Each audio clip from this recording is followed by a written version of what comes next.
안녕하세요. 반갑습니다. 예상간호학원의 강교수입니다. 이번 시간에는 간호조무사 자격시험에 대비하여 최근 공개된 자격시험을 분석해서 요점 정리를 해드리도록 하겠습니다.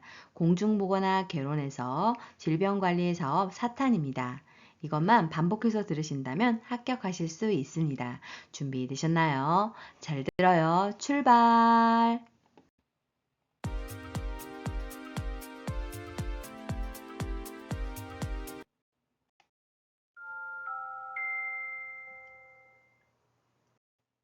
간호조무사 자격시험에서 질병관리 사업은 출제 문항수가 5개입니다. 이번에는 세균성 질환에 대해서 알아보도록 하겠습니다. 세균성 질환 첫 번째는 콜레라인데요. 18년 상반기에 출제가 되었습니다. 정의를 보면 콜레라균에 의한 급성 설사 질환으로서 제2급 법정 감염병인데요. 전파 경로는 주로 어패류 등의 식품, 매개, 병원체 보유자의 대변이나 구토물과 직접 접촉에 의한 감염입니다. 매개체는 파리에 의한 것이고 증상은 복통 없이 쌀뜨물과 같은 심한 설사, 구토, 탈수, 저혈량 쇼크, 사망 등이 있고 무증상 감염이 더 많고 복통 및 발열은 거의 없지만 증세가 심한 경우도 동반됩니다. 콜레라를 치료하거나 간호하는 방법은 경구 또는 정맥으로 수분과 전해질을 신속히 보충해주고 이것은 가장 먼저 해야 할 일입니다. 그리고 항생제 치료는 반드시 필요하지는 않으나 이완 기간을 단축시키고 수분 손실을 줄여주고 균 배출 기간을 단축시킬 수 있기 때문에 항생제를 치료하기도 합니다. 그리고 예방 방법은 올바른 손 씻기의 생활화가 필요하며 안전한 음식 섭취를 해야 합니다. 그래서 음식을 익혀 먹거나 물 끓여 마시는 것이 필요하고 사람 분변의 위생적인 처리, 음식물 조리 및 위생 처리, 파리 등의 해충의 구제, 예방접종, 안전한 환자 관리, 즉 격리가 필요합니다. 다음으로는 장티푸스에 대해서 알아보도록 하겠습니다. 장티푸스는 장티푸스균에 의한 급성, 전신성, 발열성 질환으로서 제2급 법정 감염병에 해당이 됩니다. 우리나라에서 제일 많이 발생하는 토착 감염병으로 열병, 연병 등으로 명명되고 있습니다. 전파 경로를 살펴보면 오염된 음식물이나 물에 의해서 전파가 되고 매개체는 파리이며 증상은 고열, 오한, 두통, 복통, 설사나 변비, 상대적인 섬해, 분당 60에서 100회 사이가 정상인데 68 미만일 때를 섬액이라고 하죠. 그리고 피부 발진, 장미진이 특징인데 장미 모양의 작은 발진이 있습니다. 장티푸스의 합병증은 장출혈, 장천공 등이 발생할 수 있으며 담낭염, 뇌혈전증 등이 발생할 수 있습니다. 진단은 계류열, 섬액, 장미진, 비장비대, 위달, 검사를 통해서 진단할 수 있습니다. 예후는 장년 이후의 비만자나 음주자는 고열이 오래 지속되면 예후가 불량하고 항생제 요법 발달로 치명률은 2~3% 이하로 감소하였습니다. 장티푸스의 치료 및 간호는 클로람페니콜이 특효약이고 2주 동안 절대 안정 격리가 필요하며 2주 후부터 서서히 운동하고 삼각가스, 섬유질이 많지 않은 식사, 설사가 심할 때는 지방식을 금하고 날 음식은 피하는 것이 필요합니다. 변비 때는 비눗물 관장보다 물이나 생리식염수 관장을 하며 피부는 청결을 유지하고 욕창을 예방할 필요가 있고 열이 높을 때는 구강간호, 환자의 헛소리 유무를 관찰해야 합니다.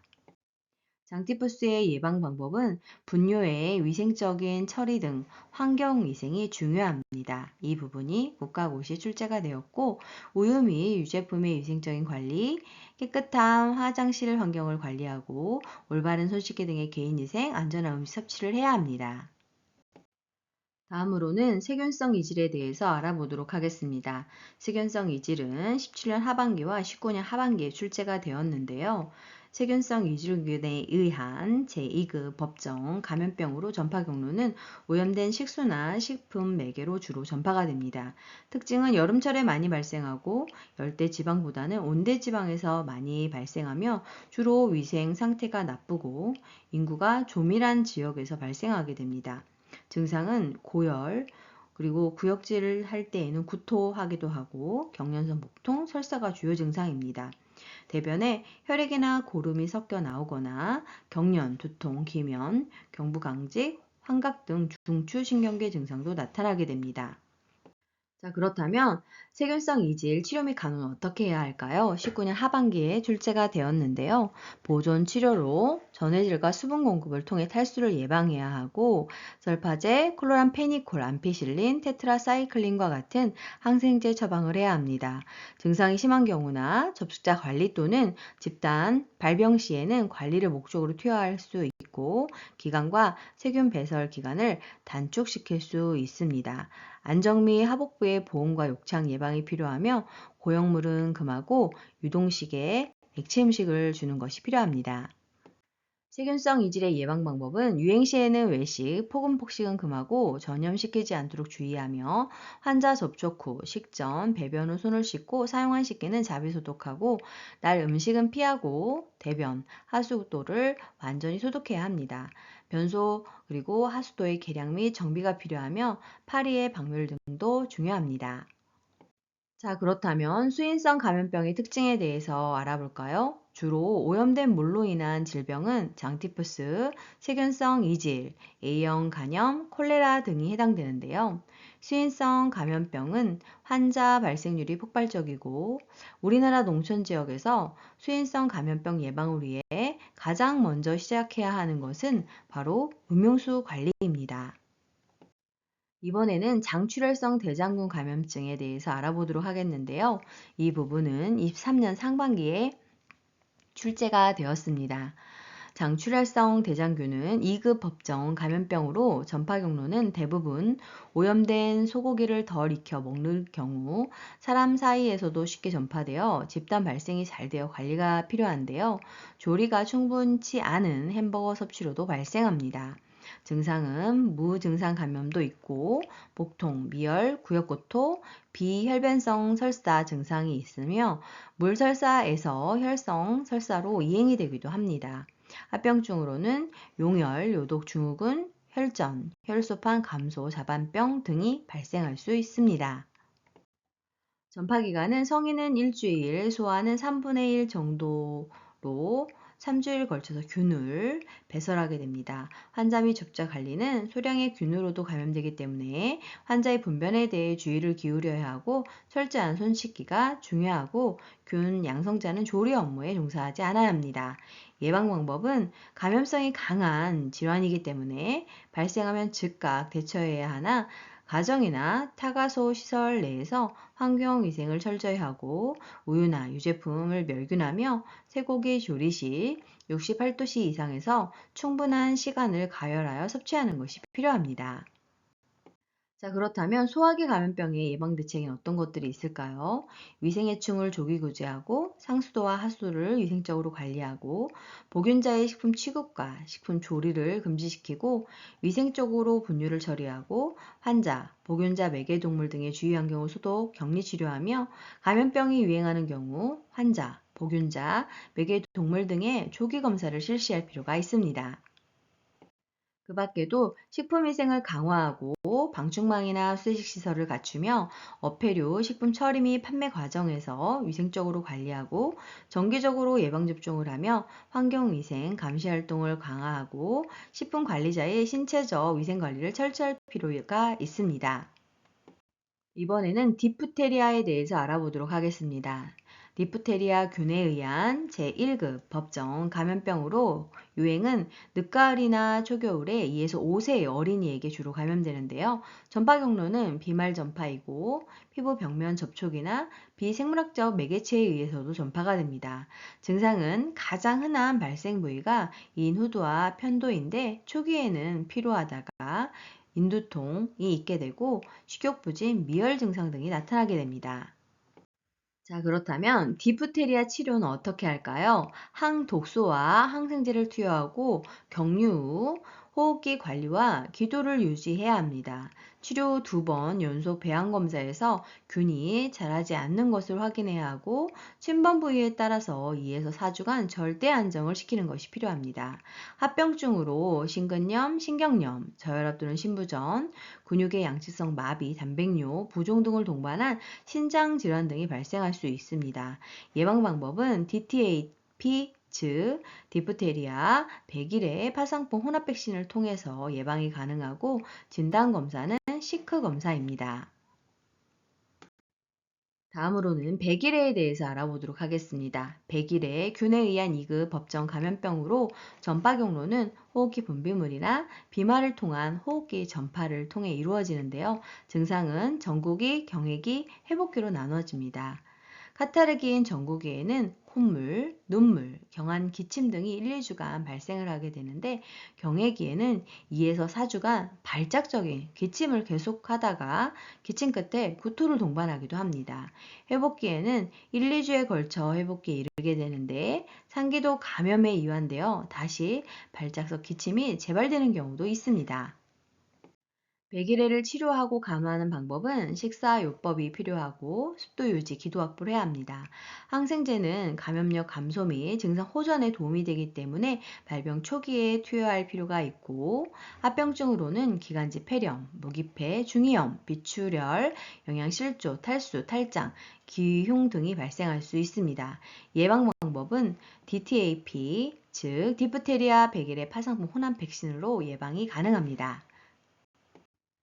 다음으로는 파상풍에 대해서 알아보도록 하겠습니다. 파상풍은 클로스트리디움 테타니에 의해 감염되는 것으로 이 균은 혐기성 균이며 혐기성은 산소가 없는 곳에 존재하는 균을 말합니다. 아포를 형성하는 균이고 신경조직과 친환성이 있는 균인데요. 이 균이 생산하는 테타노스 파즈민이 신경계를 침범하여서 골격근의 경직과 발작을 일으키는 질환으로 제3급 법정 감염병에 해당이 됩니다.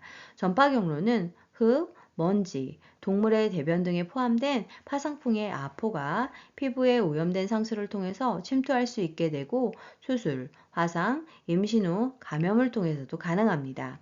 예방 방법은 DTaP, 즉 디프테리아, 파상풍, 그리고 백일의 혼합 백신을 통해서 가능하며 톡소이드를 투여할 수 있습니다.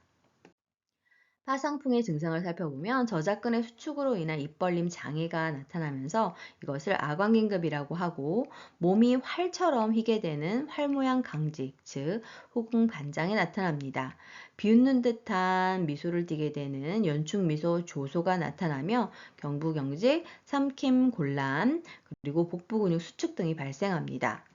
그래서 파상풍 환자가 경련을 했을 때 제일 먼저 할 일은 서랍자를 준비해서 기도를 유지하는 것이 필요합니다.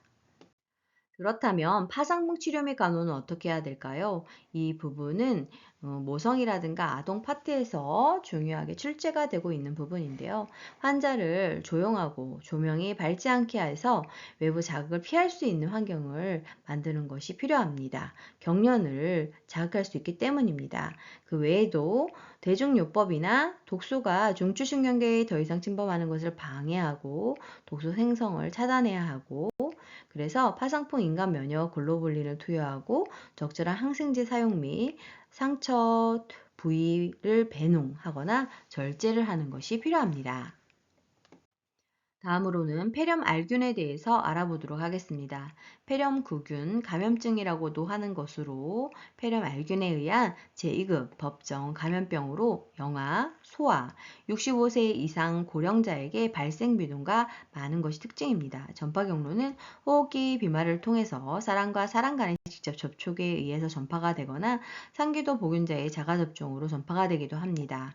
증상은 비침습성 감염으로 부비동염, 중이염, 폐렴 등과 수막염, 세균혈증 등이 나타날 수 있습니다.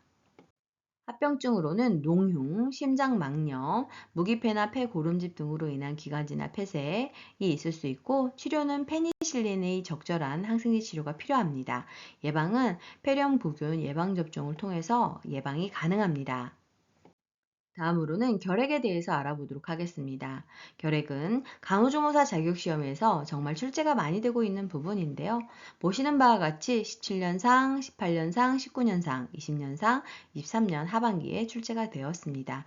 중요하니 잘 알아두세요. 결핵은 결핵균에 의한 제2급 법정 감염병으로 전파 경로는 공기가 매개되는 감염질환으로 결핵 환자의 기침이나 재채기를 통해 호흡기 분비물에 있는 결핵균이 사람에서 사람으로 전파가 됩니다.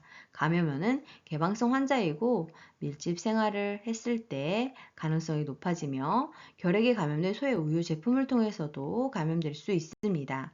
증상은 지속적인 기침, 객혈, 흉통을 통해서 증상을 확인할 수 있고 진단은 흉부 액성 검사, 가래 검사 등으로 확인할 수 있습니다.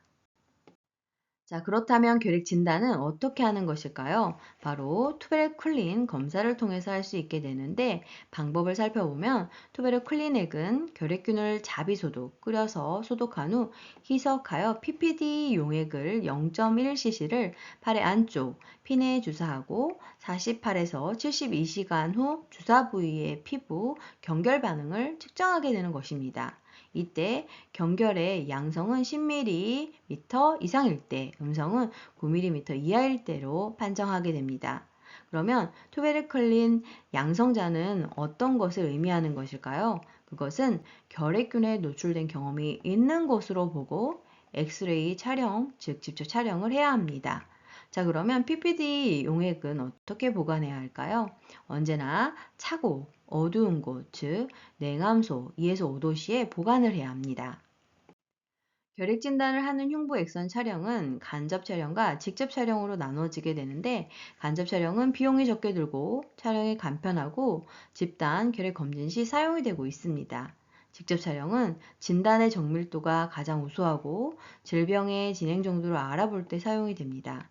그리고 가래 객단 검사는 도말 검사와 배양 검사로 나누어지게 되는데 도말 검사는 현미경으로 결핵균의 존재 여부를 확인하는 검사법이고 배양 검사는 도말 검사에 비해 훨씬 적은 양으로 균을 찾을 수 있는 방법입니다. 자, 그렇다면 결핵 환자의 예후는 어떨까요? 활동 결핵 환자인 경우에는 치료에도 평생 재발이 가능하게 됩니다. 자, 그러면 치료 기간은 얼마나일까요? 6개월 이상의 장기 치료를 해야 합니다. 자, 그러면 6개월 요법은 어떻게 치료할까요? 아이소나이지드, 리팜피신, 피라지나마이드, 에탄부톨 등을 2개월간 투여한 후 피라지나마이드를 뺀 3가지 약제를 4개월 기간 동안 투여를 해야 하는데요. 복용 시간은 아침에 일어나서 식전, 공복 시에 복용을 해야 합니다.